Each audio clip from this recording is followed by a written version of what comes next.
Automatic window system arrange ചെയ്ത ഈ കണ്ണുകള് അതിന്റെ നിലവാരത്തിൽ അടയും തുറയും ഒക്കെ നടക്കത്തക്ക സൗകര്യത്തിന് ഇങ്ങോട്ട് സൃഷ്ടിച്ച് വേണ്ടുന്നതൊക്കെ തന്നു വിട്ടപ്പോൾ ചെവിയുടെ അറ്റത്തൂടെ 2 കിഴുത്തയിടാൻ സിട്ടാവിന് എന്തോന്നാ വേല വേറെ വേണമായിരുന്നോ?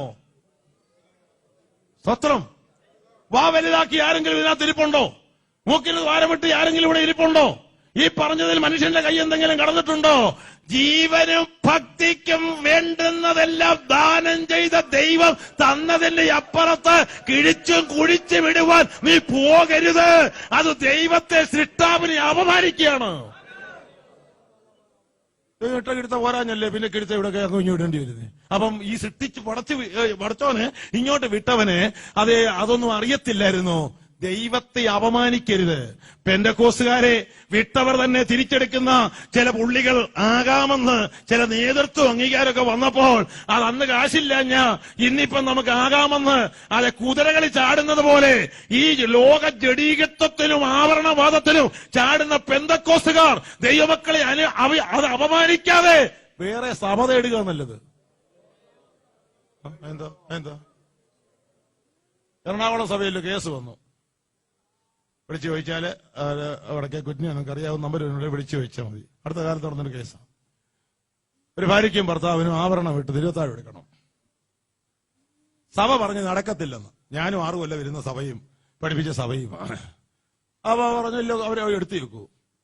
ഏതായാലും സഭയെ ഒന്ന് ഒറ്റക്കെട്ടായിരുന്നു അവരെ പുറത്താക്കി. അവർ ഹൈക്കോടതിക്കൂടെ കേസ് കൊടുത്തു. ഇന്ത്യൻ പൗരത്വ സ്വാതന്ത്ര്യം അനുസരിച്ച് ഓർണമെന്റ് ഉപയോഗിച്ച് ഞാനും എന്റെ ഭാര്യയെ സഭയിൽ ചെന്നപ്പോൾ സഭ ഞങ്ങളെ പുറത്താക്കി.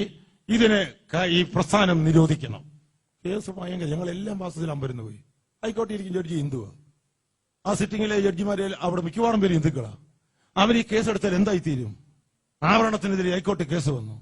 വ്യക്തമായി ഞാൻ പറയാം, പകർപ്പണമെങ്കിൽ ഇന്ന് നിങ്ങൾക്ക് എടുക്കാം, കുഴപ്പമില്ല. ഒടുവിൽ കേസ് വന്നപ്പോൾ അതെ ദൈവത്തിന് സ്തോത്രം പറഞ്ഞുകൊണ്ട് ഞാൻ പറയുകയാണ്, അത് ആ സഭയുടെ മൗലിക സ്വാതന്ത്ര്യമാണ്. നിനക്ക് ആഭരണം വേണമെങ്കിൽ അതിനു പറ്റിയ സമൂഹം വെളിയിലുണ്ട്. നീ ആ സഭയിൽ നിന്ന് പുറത്തു പോകണം. ആ ദൈവജനത്തെ അപമാനിക്കരുത്. നീ പുറത്തു പോകൂ. നിനക്കതിനകത്ത് ഒരവകാശവുമില്ലെന്ന് കേരള ഹൈക്കോടതി വിധിച്ചവനെ പുറത്താക്കി. ഇവിടുത്തെ ഹിന്ദുക്കളുടെ കണ്ണും ജഡ്ജിമാരുടെ കണ്ണും ഇത്രയും തെളിഞ്ഞപ്പോൾ ഇവിടുത്തെ പെന്തക്കോസ്തുകാരെ വഞ്ചിച്ച പിശാച് അതെ കെട്ടിയിട്ടേക്കുന്ന ചില പുള്ളികള് പറഞ്ഞിട്ടുണ്ട്.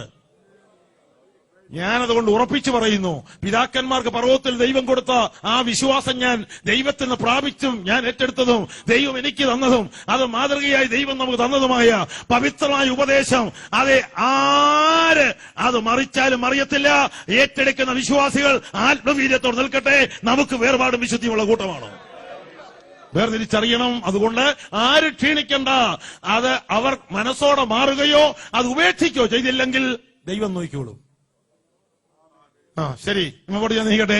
അപ്പോൾ ഈ പൊന്നാഭരണം, മഷിയെഴുത്ത് ഒക്കെ ഇങ്ങനെയുള്ള ചില അലങ്കോലങ്ങളുണ്ടല്ലോ. ഇപ്പൊ അങ്ങും ഇങ്ങനെ കയറി തുടങ്ങിയിട്ടുണ്ട്. ഓർക്കാപ്പുറത്ത് ചില കക്ഷികളെ ബസ് സ്റ്റാൻഡിലും പ്ലെയിനിലും അത് അങ്ങും ഇങ്ങും ഒക്കെ കാണുമ്പോ കല്യാണത്തിനും കാണുമ്പോഴാണ് സംഗതി അറിയുന്നത് പെന്തക്കോസ്തുകാരി പെട്ടെന്ന് ലോകക്കാരിയായത്. ഇതിനകത്ത് വേഷം മാറിയ പുള്ളികൾ വല്ല ഇരിപ്പുണ്ടോ ചോദിക്കുന്നതിന് എനിക്ക് എന്നാ പേടി? എന്നാ എന്റെ ശമ്പളം മുടക്കൂ? എന്തോ ചെയ്യുന്നേ? ഉണ്ടെങ്കിൽ നീ ദൈവത്തെ വഞ്ചിക്കരുത്. ഇതുവരെ വന്നത് വരട്ടെ. ഞാൻ ദൈവത്തിന്റെ പൈതൽ. ലോകത്തിൽ ഒരിടത്തും ഈ പ്രമാണം വിട്ട് ഞാൻ നിൽക്കത്തില്ല. രഹസ്യമായാലും പരസ്യമായാലും എന്നെ കാണുന്നവൻ ദൈവമാണ്. നീ വേഷം മാറരുത്. ശൗല് രാത്രി വേഷം മാറിയത് അവൻ വാളിനാൽ വീഴാൻ തുടങ്ങിയപ്പോഴാണ് അവൻ രാത്രി വേഷം മാറിയത്. നീ വേഷം മാറരുത് പകലും രാത്രിയും. നീ വേഷം മാറരുത്. നീ ദൈവ പൈതൽ എന്നുള്ളതായ മുദ്ര നശിപ്പിക്കരുത്. കർത്താവിന് സ്തോത്രം ചെയ്യ്. നിന്റെ ശരീരം ദൈവത്തിന്റേതാ. ശരി, കുറച്ച് പേർക്കൊക്കെ എന്നൊക്കെ അങ്ങ് ചമഞ്ഞാൽ കൊള്ളാമെന്നുണ്ടല്ലേ? അങ്ങനെയൊക്കെ ഉള്ളവരെ കാണുമ്പോൾ നിങ്ങൾ ദുഃഖിക്കുകയും പ്രാർത്ഥിക്കുകയും ഞങ്ങൾക്ക് വേണ്ടി. എനിക്ക് ആവരണം കാണുന്നതിൽ ഒരു പ്രയാസവും. സമുദായക്കാർ ഞങ്ങളുടെയും കുടുംബങ്ങൾ എത്രയോ പേര് അതിൽ നിന്ന് പൊതിഞ്ഞ ആവരണം നടക്കുന്നുണ്ട്. അവരോടല്ല ഞാൻ പറയുന്നത്. വേർപെട്ട വിശുദ്ധിയുള്ള കുഞ്ഞാടിന്റെ കാന്തയെ മണവാട്ടിയോട് ദൈവസഭയോട് ഞാൻ പറയാണ്, പ്രമാണം ഇത് തന്നെയാണ്. അത് ഉപേക്ഷിക്കുന്നവർ ദൈവത്തിങ്കിൽ സന്തോഷിക്കേണ്ടതാണ്. ശരി, അടുത്തത് എസെക്കിയേലിന്റെ പ്രവചനം 7-ാം അധ്യായം 19, 20, 21 ഈ 3 വാക്യങ്ങളൊന്ന് വായിച്ച്. 2 വാക്കെടുത്താൽ മതി. പെട്ടെന്ന് മുമ്പോട്ട് എടുത്ത് വായിച്ച്. എസെക്കിയേൽ 7:19. എന്റെ സഹോദരൻ, അവർ തങ്ങളുടെ വെള്ളി വീതികളിൽ എറിഞ്ഞുകളയും പൊന്നവർക്ക് മലമായി തോന്നും. അവരുടെ വെള്ളിക്കും പൊന്നിനും യഹോവയുടെ കോപ ദിവസത്തിൽ അവരെ വിടുവിപ്പാൻ കഴിയുകയില്ല. അതിനാൽ അവരുടെ വിശപ്പടങ്ങയില്ല. അതെ, ഇത് വിശപ്പടക്കാൻ കൊള്ളുന്ന ചരക്കല്ല. അടുത്തത് അവരുടെ വയറ് നിറയ്ക്കാനും ദാഹത്തിന് പറ്റിയ ചരക്കല്ല. അടുത്തത് അത് അവർക്ക് അകൃത്യഹേതുവായിരുന്നുവല്ലോ. നിർത്തിക്കേ, എല്ലാവരുടെയും പുസ്തകത്തിലുണ്ടോ? പുസ്തകം എല്ലാവരും കൊണ്ടുവന്ന് കാണുകയല്ലോ, വീടിച്ചെന്നാ. അത് അവർക്ക് ഭക്തിക്ക് കാരണമാണ്, സ്വർഗസിയോനി പോകാൻ വഴിച്ചെലവിനാണ്. ഇരുന്നോട്ടെ, അങ്ങനെയാണോ ഇവിടെ എഴുതി വെച്ചേക്കുന്നേ? എന്താ ഇവിടെ സ്വർഗത്തിലെ സൈലന്റിനേക്കാൾ വലിയ സൈലന്റ് ആയാലും എന്താ പറ്റിയാണ്? ഞാൻ എന്ത് എഴുതി വെച്ചേക്കുന്നത് ഞാൻ ചോദിച്ചോളല്ലോ. അത് അവർക്ക് ഭക്തിക്ക് കാരണമെന്നല്ല, ശക്തിക്ക് കാരണമെന്നല്ല, സ്വർഗസിയോനിലേക്ക് പോകാൻ പറ്റിയതാണെന്നല്ല, അത് അവരുടെ അകൃത്യഹേതു, പാപ കാരണമാണ് ഈ ചരക്കെന്ന് ദൈവം പറഞ്ഞത് ഞാൻ വിശ്വസിക്കുന്നു. അത് പറയുന്നതിൽ ഒരു മടിയും ഒരിടത്തുമില്ല. ഇതിന് യാതൊരു വഴിവഴുപ്പൻ പദ്ധതിയും വേണ്ട. ദൈവം കൽപ്പിച്ച വചനത്തിൽ പറയുന്നു, ഇത് ആത്മീയത്തിന് വേണ്ടിയല്ല ഇത് ഉപയോഗിക്കുന്നത്, പാപ കാരണമായ സ്വഭാവത്തിൽ നിന്നാണ് ഇത് വരുന്നത് എന്നറിഞ്ഞാൽ മതി. അടുത്ത വാക്യം വായില്. അതുകൊണ്ടുള്ള ആഭരണങ്ങളുടെ ഭംഗി അവർ ഡംബത്തിനായി പ്രയോഗിച്ചു. ഡംബം എന്ന മലയാളം വാക്കിന്റെ അർത്ഥം എന്തുവാ? നിങ്ങൾ എല്ലാം കോളേജും ഒക്കെ കഴിഞ്ഞു വന്നവർ എന്നർത്ഥം. ഡംബം എന്ന മലയാളം വാക്കിന്റെ വിശകലനാർത്ഥം എന്താ? അഹങ്കാരം. അപ്പോ സ്വർഗത്തിൽ പോകുന്നതിന് അത് വേണോ? ഇതെന്റെ ദൈവമല്ലേ പറഞ്ഞത്, ഞാൻ എഴുതിക്കൊണ്ട് വന്നാന്നോ? 26 നൂറ്റാണ്ട് മുമ്പ് എഴുതി വെച്ച ഈ പുസ്തകത്തിൽ അത് അവരുടെ ഡംബത്തിനാണ്, അതവർക്ക് പാപ കാരണമാണ്, അതവരുടെ ഭക്തിക്കല്ല, അതവരുടെ ശക്തിക്കല്ല, അതവരുടെ ആരാധനയ്ക്കല്ല, സ്വർഗസിയോനിലെ വഴിച്ചെലവിനല്ല. കുഞ്ഞെ, അത് ദൈവകോപ ഹേതുവാണ്. പിന്നെ ഇത് ആർക്ക് കൊടുത്തതാ? അടുത്ത വാചകം ഒന്ന് വായിച്ചേര്. അതുകൊണ്ട് അവർ തങ്ങൾക്ക് മ്ലേച്ഛ വിഗ്രഹങ്ങളെയും മലിനബിംബങ്ങളെയും ഉണ്ടാക്കി ആകയാൽ ഞാനതവർക്ക് മലമാക്കിയിരിക്കുന്നു. അതിന് വാല്യൂ എന്താ? താരതമ്യം മലമെന്നാ കൊടുത്തേക്കുന്ന. അടുത്ത വാക്ക്, ഞാനത് അന്യന്മാരുടെ കയ്യിൽ കവർച്ചയായും ഭൂമിയിലെ ദുഷ്ടന്മാർക്ക് കൊള്ളയായും കൊടുക്കും. അടിവരയിട്ട് സൂക്ഷിക്കുക. എന്തോ ഇതിനാന്നിത്? ഇത് ആർക്കാ ഇപ്പൊ കൊടുത്തിരിക്കുന്നത്? ഒന്ന് വായിച്ചു നോക്ക്. ഭൂമിയിലെ ദുഷ്ടന്മാർക്ക്. ഒന്ന് വായിച്ചു വാചകം. അന്യന്മാരുടെ കയ്യിൽ അന്യന്മാരുടെന്ന് പറഞ്ഞാൽ സഭയ്ക്ക് വെളിയിൽ വിശുദ്ധന്മാരുടെ ഗണത്തിൽപ്പെടൽ അന്യന്മാർ. നാം ഇപ്പോൾ അന്യന്മാരും പരദേശികളുമല്ല, ദൈവത്തിന് സഹപൗരന്മാരും വിശുദ്ധന്മാരുമാണ്. എന്നാൽ സഹപൗരന്മാരും വിശുദ്ധന്മാർക്കുമല്ല, അല്ലാത്ത അന്യന്മാർക്ക്, പിന്നെ ഭൂമിയിലെ ദുഷ്ടന്മാർക്ക് കൊള്ളയ്ക്ക് പറ്റിയതാണ്. ഇത് ഭക്തിക്ക് പറ്റിയതല്ല, ഇത് കൊള്ളയ്ക്കും അത് ദുഷ്ടന്മാർക്കും കൊടുത്തത്. ഭക്തന്മാരെടുക്കരുത്.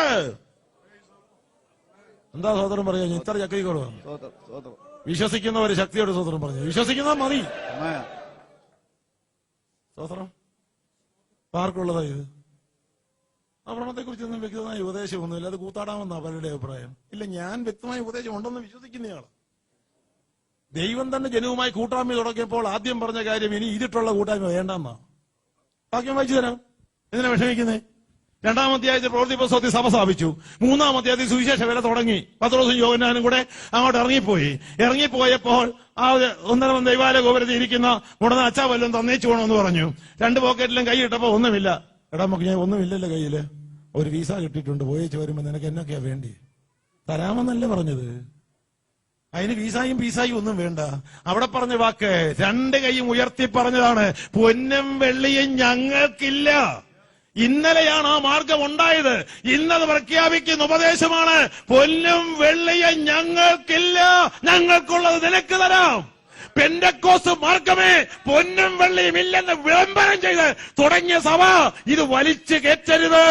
വിശുദ്ധന്മാർക്ക് ഒരിക്കലും പരമേൽപ്പിക്കപ്പെട്ട അതിവിശുദ്ധ വിശ്വാസ വ്യവസ്ഥയുടെ വേർപാട് അരക്കിട്ടുറപ്പിച്ച് ഓരോ സ്ത്രീയും പുരുഷനും നിൽക്കണം.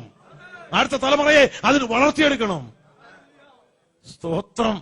ചക്രവാക്ക് മുഖസ്തുതിയും വഞ്ചനയും കൊണ്ട് നിങ്ങളെ വഞ്ചിക്കുന്നവരെ, അത് നിങ്ങളെ നരകക്കണി കൊടുക്കാനാണ് വരുന്നതെന്ന് നിങ്ങൾ അറിയാതിരിക്കരുത്. ദൈവത്തിന്റെ ഉപദേശം കലർപ്പില്ലാത്ത പരിശുദ്ധ ഉപദേശമാണ്. ഞാൻ കൂട്ടിച്ചേർപ്പ് ഒന്നും നടത്തിയിട്ടില്ല. പാണ്ഡിത്യമുള്ള ദേവദാസന്മാരൊക്കെ എന്റെ പുറകിലും മുമ്പിലൊക്കെ ഇരിപ്പുണ്ട്. അപ്പൊ എന്തായി പറഞ്ഞതെന്ന് മനസ്സിലായോ? ഇത് നമുക്കുള്ളതല്ല. ഇത് ലോകത്തില് എത്ര ലക്ഷം ആൾക്കാരുടെ കഴുത്താണ് ഇവരെ അറുത്ത് മാറ്റുന്ന, കൈയറുത്ത് മാറ്റുന്നു എന്ന് ഇതിന്റെ കവർച്ചക്കാർക്ക്, ഇതിടാത്തവന്റെ വീട്ടിൽ സ്വർഗത്തിൽ പോയില്ലേലും സമാധാനമായിട്ട് കിടന്നുറങ്ങാം. ഇവിടെ അത്രയേലും ഗുണമുണ്ടല്ലോ. സ്തോത്രം. സ്വർഗത്തിൽ പോണി ആഭരണം ഇടായിരുന്ന പറ്റുകയില്ല, ജീവിച്ചേലേ ഒക്കത്തുള്ളൂ. അതുകൊണ്ട് ഇത് അതിന്റെ എല്ലാ ഏക ഉപാധിയായിട്ടൊന്നും എടുക്കരുത്. ജീവിക്കുന്നവർ, അതേപോലെ ഒരുങ്ങുന്നവർ, വിടേണ്ടതും വെറുക്കേണ്ടതുമായ കാര്യങ്ങളെ കുറിച്ച് പറയുന്നുവെന്നേ ഉള്ളൂ. അതുകൊണ്ട് ദൈവം തന്നെ ജനവുമായി കൂട്ടായ്മ തുടങ്ങിയപ്പോൾ അവരുടെ ഇടയിൽ നടക്കുന്നതിന് തടസ്സമായ ചരക്ക്, അതെ ഭക്ഷണം കഴിക്കല്, തുണി ഉടുക്കരുത്, ചെരുപ്പിടരുതെന്നും പറഞ്ഞല്ല തുടങ്ങിയത്. ചെരുപ്പ് ഊരിക്കളയാൻ പറഞ്ഞില്ല. പിന്നെ അതെ അവർക്ക് നിലപ്പാവുള്ളവരെ നിലപ്പാവ് എടുക്കാൻ പറഞ്ഞില്ല. വേഷവിധാനങ്ങളിൽ കുറവ് വരുത്താൻ പറഞ്ഞില്ല. പിന്നെ വേണ്ടാന്ന് ദൈവം പറഞ്ഞത് എന്താണെന്നറിയാമോ? ഭക്ഷണം കഴിക്കേണ്ട, വെള്ളം കുടിക്കേണ്ടെന്നൊന്നും അല്ല പറഞ്ഞത്. അത് നിങ്ങൾക്ക് മനസ്സിലാകുമോ? മനസ്സിലാകുന്ന ഭാഷയിൽ പറയാം. പുറപ്പാട് പുസ്തകത്തിന്റെ 33-ാം അധ്യായത്തിന്റെ 3 മുതലുള്ള വാക്യം 1-2 വാക്യം ഒന്ന് വായിച്ചേ. പുറപ്പാട് 33-ന്റെ അത് ദൈവം നേരിട്ട് സീനായിൽ കൽപ്പിച്ച് മോശ മുഖാന്തരം പാളയത്തിൽ പ്രസിദ്ധം ചെയ്ത ഉപദേശം എനിക്ക് നിങ്ങളോട് പറയുന്നതിന് സന്തോഷിക്കേണ്ട കാര്യമല്ലേ ഉള്ളൂ. വാക്യം വായിച്ചാട്ട്. വഴിയിൽ വെച്ച് ഞാൻ നിന്നെ നശിപ്പിക്കാതിരിക്കേണ്ടതിന് ഞാൻ നിന്റെ നടുവിൽ നടക്കയില്ല. നീ ദുശാഠ്യമുള്ള ജനമാകുന്നു. ദോഷകരമായി വചനം കേട്ടപ്പോൾ ജനം ദുഃഖിച്ചു.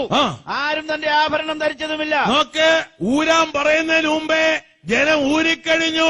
ദോഷകരമായ വചനം, ദുശാഠ്യമുള്ള ജനത്തിന് ദുശാഠ്യം എന്താണെന്ന് മനസ്സിലാക്കി അവർ തന്നെ ഊരി തുടങ്ങി. അടുത്ത വാക്ക് വായിച്ചേ. നിങ്ങൾ ദുശാഠ്യമുള്ള ജനമാകുന്നു. ഞാൻ ഒരു നിമിഷ നേരം നിന്റെ നടുവിൽ നടന്നാൽ നിന്നെ സംഹരിച്ചു കളയും. അടുത്തത്. അതുകൊണ്ട് ഞാൻ നിന്നോട് എന്ത് ചെയ്യണമെന്ന് അറിയേണ്ടതിന് നീ നിന്റെ ആഭരണം നീക്കിക്കളക. നീ നിന്റെ ആഭരണം നീക്കിക്കളയ. ആഭരണമേ നീക്കിക്കളയാൻ പറഞ്ഞുള്ളൂ, ഉപവാസം ഇരിക്കാൻ പറഞ്ഞില്ല. സ്തോത്രം. പലർക്ക് ഉപവാസം വലുത്, ഇത് കാണുകയില്ല. ഉപവാസ പ്രഖ്യാപനം നല്ല യജ്ഞമൊക്കെ നടത്തും, പക്ഷെ വിടേണ്ടത് വിടുകയില്ല, വേർപെടുത്ത് വേർപെടുകയില്ല. അതെ, കള്ളക്കളി കളിക്കുന്ന കളി കാണുമ്പോൾ വേർപാടും വിശുദ്ധിയും ഇല്ലാത്തൊരു ചവിട്ടിൽ ആരാധിപ്പാനും ആമയം പറയാനും ഒറ്റ ദൈവമക്കൾ പരിശുദ്ധാത്മാവിനെ പ്രാപിച്ച പോയേക്കരുത്. മരച്ചോട്ടി ഇരുന്ന് ആരാധിച്ചാലും വീട്ടിൽ ഇരുന്ന് ആരാധിച്ചാലും ഈ കള്ളക്കളിയുടെ പുറകെ പോകരുത്. അറിയോ എന്നെ ഇവിടെ എഴുതി വെച്ചിരിക്കുന്നത്? ദോഷകരമായ വചനം കേട്ടു, ജനം ആഭരണം ഊരി. അത് കഴിഞ്ഞപ്പോൾ ദൈവം പറഞ്ഞു. അടുത്ത വാചകം കൂടെ വായിച്ചു നിർത്തത്. ഇസ്രായേൽ മക്കളോട് യഹോവ മോശയോട് കൽപ്പിച്ചു. അടുത്തത്. അങ്ങനെ ഹോരേബ് പർവ്വതത്തിൽ തുടങ്ങി ഇസ്രായേൽ മക്കൾ ആഭരണം ധരിച്ചില്ല എന്നവരുടെ പരദേശ പ്രയാണത്തിൽ എഴുതി വെച്ചെങ്കിൽ അത് സിയോൻ യാത്രക്കാരിയായ സഹോദരി, നിനക്കിത് വേണമെന്ന് എവിടാ വാക്യം? സ്തോത്രം. എവിടെയാ വാക്യം? ഇത് വേണമെന്ന് എവിടാ വാക്യം? പഴയ നിയമമായാലും പുതിയ നിയമമായാലും അതിശക്തമായ ഭാഷയിൽ അത് വ്യക്തമായി എഴുതി വെച്ചിരിക്കുന്നു. യോബിന്റെ പുസ്തകം എടുത്ത് 4000 കൊല്ലം മുമ്പുള്ള 21-22 വാക്യം ഒന്ന് വായിച്ചേ. തപ്പന്ന് 1-2 വാക്യം വായിച്ചാൽ വേഗം ഒന്ന് വായിച്ചേ. യോബിന്റെ പുസ്തകം 21-22 മുതൽ. ആരെങ്കിലും ദൈവത്തിന് ബുദ്ധി ഉപദേശിക്കുമോ? ഇല്ല. 24 അവന്റെ തൊട്ടികൾ പാലുകൊണ്ട് നിറഞ്ഞിരിക്കുന്നു. 22-21. സോറി കുഞ്ഞെ തെറ്റി. 22-ാം 21 വാക്യം മുതലൊന്ന് വായിച്ചേ. നീ അവനോട് ഇണങ്ങി സമാധാനം. എല്ലാരോടും പറയുകയാണ്, ദൈവത്തോട് ഇണങ്ങി സമാധാനമായി പോകാൻ എന്തെല്ലാം കാര്യം ചെയ്യണമെന്ന് അക്കമിട്ട് പറഞ്ഞിരിക്കുന്ന ഉപദേശമാണ്. യോബിന്റെ പുസ്തകം വിശ്വസിക്കുന്നു. കർത്താവിന്റെ വരവ് തന്റെ കണ്ണുകൊണ്ട് കാണുമെന്ന് വിശ്വസിച്ച ദൈവഭക്തന്റെ അതിമനോഹരമായ പുസ്തകത്തിലെ അതേ മനോഹര വിഷയങ്ങളിലെ ഈ വാക്കുന്നതേ, ദൈവത്തോട് ഇണങ്ങിപ്പോകാൻ ആഗ്രഹിക്കുന്ന കുഞ്ഞുങ്ങളല്ലേ ഇവിടെ ഇരിക്കുന്നവരെ, അവര് ചെയ്യേണ്ട കാര്യം താഴോട്ട് വായിച്ചാട്ടോ. അതിനാൽ നിനക്ക് നന്മ വരും. അതിനാൽ നിനക്ക് ദോഷമൊന്നും വരികയല്ല, നന്മയെ വരത്തുള്ളൂ. അടുത്തത്. അവന്റെ വായിൽ നിന്ന് ഉപദേശം കേൾക്കുക. അടുത്തത്. അവന്റെ വചനങ്ങളെ നിന്റെ ഹൃദയത്തിൽ സംഗ്രഹിക്കുക. അവന്റെ വചനത്തെ നിന്റെ ഹൃദയത്തിൽ സംഗ്രഹിക്കുക. അടുത്തത്. സർവശക്തങ്ങളിലേക്ക് തിരിഞ്ഞാൽ നീ അഭിവൃദ്ധി പ്രാപിക്കും. ദൈവ കുഞ്ഞുങ്ങളെ, നിങ്ങൾ ആരും തരം താഴുകയില്ല. സർവശക്തങ്ങളിലേക്ക് തിരിഞ്ഞവർ, അഭിവൃദ്ധി പ്രാപിച്ചവർ കരമുയർത്തി സ്തോത്രം ചെയ്ത് ദൈവത്തിങ്കിലേക്ക് അഭിവൃദ്ധി പ്രാപിച്ചവർ ദൈവത്തെ സ്തുതിച്ചേ മനസ്സോടെ. അടുത്ത വാക്കൊന്ന് വായിച്ചേ. നീതികേട് നിന്റെ കൂടാരങ്ങളിൽ നിന്ന് അകറ്റിക്കളക. നിന്റെ പൊന്നു പൊടിയിലും ഓഫീർത്തങ്കം തോട്ടിലെ കല്ലിനിടയിൽ വിട്ടുകളക. നിന്റെ പൊന്ന് സൈബിലും ബാക്കി വെട്ടിക്കാത്ത മിച്ചമുള്ളത് കഴിച്ചാലും വിട്ടേക്കാനല്ലേ പറഞ്ഞേ. നിന്റെ പൊന്നു പൊടിയിൽ, നിന്റെ ഓഫീർത്തങ്കം തോട്ടിലെ കല്ലുകൾക്കിടയിൽ. അപ്പോൾ മുതൽ മുടക്കിയവനെ പ്രയാസം വരികയുള്ളൂ. എനിക്ക് പറയാമെന്ന് നിങ്ങൾ പറയും, പക്ഷെ ഞാൻ പറയുന്നതല്ല, പുസ്തകത്തിലെ വാക്യം എടുത്തൊന്ന് വായിച്ചെന്നേ ഉള്ളൂ. ഇതിനല്ല വില, കൽപ്പനയ്ക്കാ വില. ഈ പൊന്നിനും വെള്ളിക്കും അല്ല വില. നീ ദൈവശബ്ദം കേട്ട് അനുസരിക്കുന്നതിനാണ് നിനക്ക് വിലയുള്ളത്. ദേഹവും ദേഹിയും ആത്മാവും ദൈവത്തിന്റേതാണെങ്കിൽ നീ ദൈവത്തെ അനുസരിക്കുവാൻ പ്രമാണം ഉപേക്ഷിക്കാതെ അനുസരിച്ചിരിക്കണം. അടുത്ത വാക്കൊന്ന് വായിച്ചേ. അപ്പോൾ സർവശക്തൻ നിന്റെ പൊന്നും നിനക്ക് വെള്ളിവാളവുമായിരിക്കും. എപ്പോള് കണ്ണുള്ളവർ നോക്കിയൊന്ന് വായിച്ചേ. എപ്പോഴാ എന്തൊക്കെ ചെയ്യുമ്പോഴാണ് സർവശക്തൻ നിനക്ക് പൊന്നും വെള്ളിവാളവുമാകുന്നത്? നിന്റെ പൊന്നുപൊടിയിലും നിന്റെ ഓവർത്തങ്കം തോട്ടിലെ കല്ലുകൾക്കിടയിലും വലിച്ചെറിഞ്ഞ് നീ അതിനോട് വേർപെട്ട് ദൈവത്തിന്റെ പ്രമാണം നിൽക്കുമ്പോൾ സർവശക്തൻ നിനക്ക് പൊന്നും നിന്റെ വെള്ളിവാളവുമാണ്. അതാകണമെങ്കിൽ ഇത് ഉപേക്ഷിച്ചേ പറ്റത്തുള്ളൂ. പൂച്ചുകളി കള്ളക്കളി ഒന്നും നടക്കത്തില്ല. വേദപുസ്തകം അത് അനുവദിക്കുന്നില്ല. സ്തോത്രം. പ്രൈസ് അനുവദിക്കുന്നില്ല. ഇത് പിന്നെ എന്നെ എഴുതി വെച്ചിരിക്കുന്നത്. അടുത്ത വാചകം ഒന്ന് വായിച്ചേ. നേരം പോരാത്തോണ്ടാ ഞാൻ ഓടിപ്പോകുന്നു. അടുത്ത വാചകം വായിച്ചേ. അന്ന് നീ സർവശക്തനെ പ്രബോധിക്കും. അങ്ങനെ വന്നെങ്കില് ചുമ്മാ കൊട്ട് നിർത്തിയേച്ച് വെറുംചാട്ടം നിർത്തിയേച്ച് ആത്മാവിൽ ആടിപ്പാടി ആനന്ദിക്കണമെങ്കിൽ കളയേണ്ടത് കളഞ്ഞ് വിടേണ്ടത് വിട്ട് അത് നേരെ വരുമ്പോൾ സർവശക്തനിൽ ആനന്ദിക്കും. പക്കിലും പരിസരത്തിലും ആനന്ദിക്കുന്ന കാര്യമല്ല, കൂട്ടുകാരിലും കൊച്ചമ്മയിലും അമ്മാച്ചലിലും ആനന്ദിക്കുന്ന കാര്യമല്ല. ദൈവത്തിൽ ആനന്ദിക്കണമെങ്കിൽ ജഡത്തിന്റെ വകകൾ വെറുക്കണം. ചുമ്മാ ഒന്നും ആത്മാവിൽ സന്തോഷിക്കാൻ ഒക്കില്ല. സ്തോത്രം. വെറുക്കേണ്ടത് വെറുക്കണം, എടുക്കേണ്ടത് എടുക്കണം, കളയേണ്ടത് കളയണം. ഇത് ഉപദേശവും വേർപാടും സഭയ്ക്കുള്ളതാണ്. അടുത്ത വാക്ക് വായിച്ചേ. ദൈവത്തിങ്കിലേക്ക് നിന്റെ മുഖം ഉയർത്തും. ദൈവത്തിങ്കിലേക്ക് നിന്റെ മുഖം ഉയർത്തൂ. നീ അവനോട് പ്രാർത്ഥിക്കും. നീ അവനോട് പ്രാർത്ഥിക്കും. അവൻ നിന്റെ പ്രാർത്ഥന കേൾക്കും. പ്രാർത്ഥന കേട്ടെന്നും പ്രാർത്ഥിച്ചെന്നും നടന്നാ പോരാ. നിന്റെ പ്രാർത്ഥന കേൾക്കണമെങ്കിൽ നീ വിടേണ്ടത് വിടണം. ഞാൻ എന്റെ ഹൃദയത്തിൽ അകൃത്യം കരുതിയിരുന്നെങ്കിൽ യഹോവ എന്റെ പ്രാർത്ഥന കേൾക്കത്തില്ലായിരുന്നു. ഇവിടെ അത് തന്നെയാ പറഞ്ഞത്. പ്രാർത്ഥന കേൾക്കണമെങ്കിൽ വിടേണ്ടത് വിടണമെന്ന്. കേട്ടൊന്നും പറഞ്ഞ് നടന്നാ പോരാ. നിന്റെ പ്രാർത്ഥന